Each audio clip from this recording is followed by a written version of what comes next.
So Apple is gonna officially announce iOS 13 somewhere around June. I don't know the exact date, but it's normally in June, and then the final release comes out at like around September. I don't know what day yet again, but there are some rumor features going around saying that dark mode is finally coming to iOS, guys. This is humongous. We've been demanding dark mode since iOS 7, which was like half a decade now.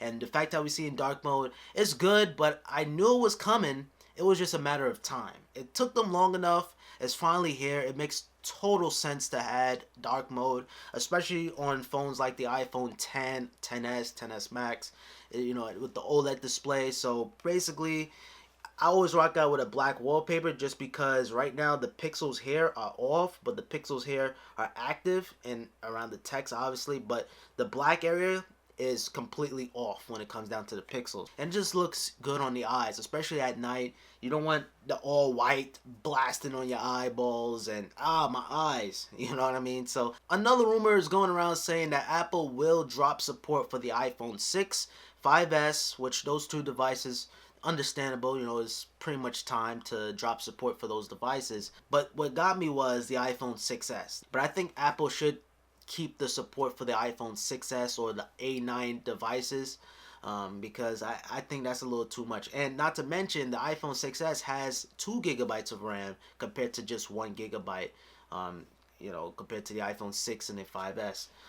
But yeah, keep those devices around. Apple is doing some big things for iOS 13. I'm hearing it's going to be a total redesign, right? Total redesign on the icons and a definitely refresh on the iPad models too. So something totally new. We got to have to wait and see in June. I can't wait for WWDC. That's the name of the Apple event. So Apple's going to focus on all software, tvOS, macOS, watchOS, iOS. All the operating systems are going to be announced at WWDC, which is in June.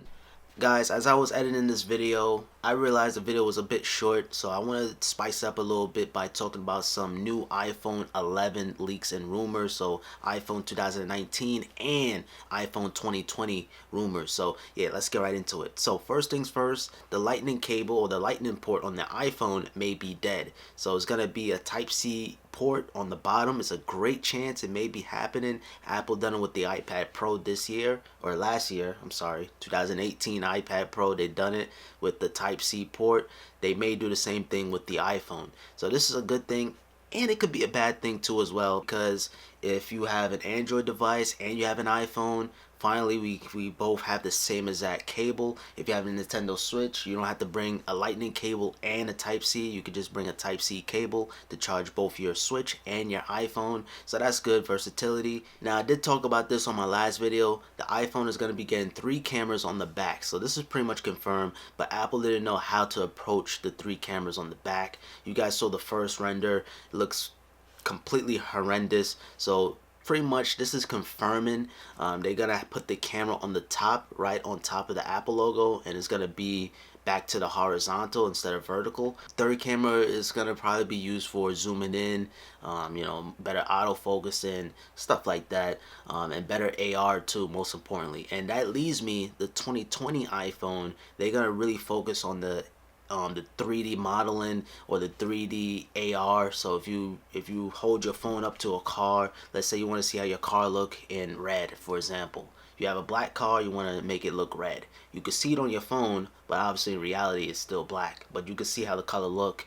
Yeah, so Apple is working on that in 2020 on their iPhones. 3D Touch may finally be dead, and this is sad news because I use 3D Touch almost every single day. If I want to change my Wi-Fi, I could 3D Touch the settings icon and get into my Wi-Fi settings like that. If I could quickly reply to a text message.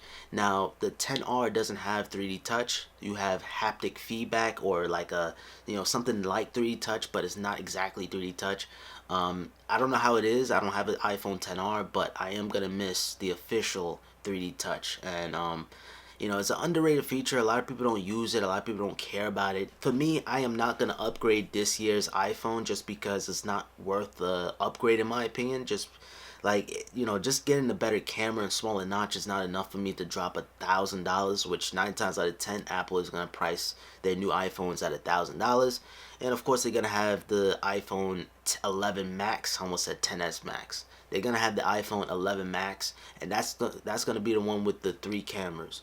And the iPhone 11 is only gonna have the 2 cameras that we know and love. And of course the iPhone XR is happening too, and they finally gonna add in a dual camera setup. You know, having 2 cameras on the back of an iPhone is very, very important for me as a videographer, because when I take time lapse, you want to be able to zoom in with the second lens. So you want to have more zoom without compromising the quality of your video. So having 2 cameras, or having 2 lenses is very, very important, and having 3 lenses is going to be out of this world. Now the battery on the iPhone 11 is going to increase, so 4,000 milliamps on an iPhone, that's pretty insane. And I'm hearing the battery is going to be, it's going to be expanded, so from the left to the right it's going to be entire battery.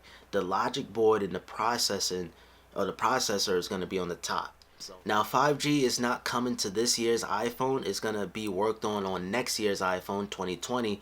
So 5G capabilities, they're going to save that for next year, possibly maybe 2021. And oh, going back to iOS 13, Apple is going to be improving CarPlay. CarPlay is basically, you know, you connect your phone to your car, and if you have a car, enable Apple Play or Apple CarPlay. You know, if you have a capable car that supports CarPlay, you can basically take your iPhone experience and put it onto your navigation system. Very, very, very, you know, iOS-y, kind of like. You know, or the icons are exactly the same as your iPhone, but it's going to be a little bit more easier to use than your standard navigation that you have. It would be very, very nice if Apple include a ProMotion display on the iPhones. That would be pretty sick. ProMotion is basically 120 hertz.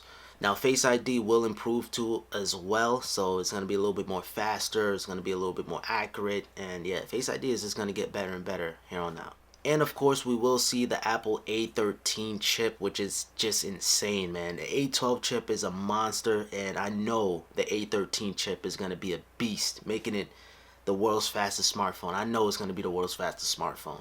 So Apple doesn't play around with their chipsets. So guys, that's pretty much it. Thank you guys so much for watching. I really, really, really do appreciate you guys for all your support, all the subscribers and the comments and the likes. Man, you guys are freaking awesome. And together we're going to grow.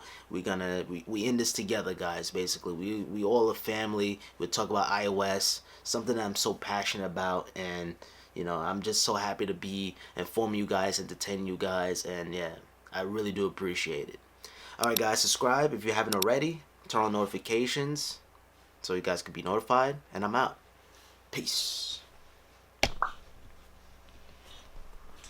Oh, I did that wrong.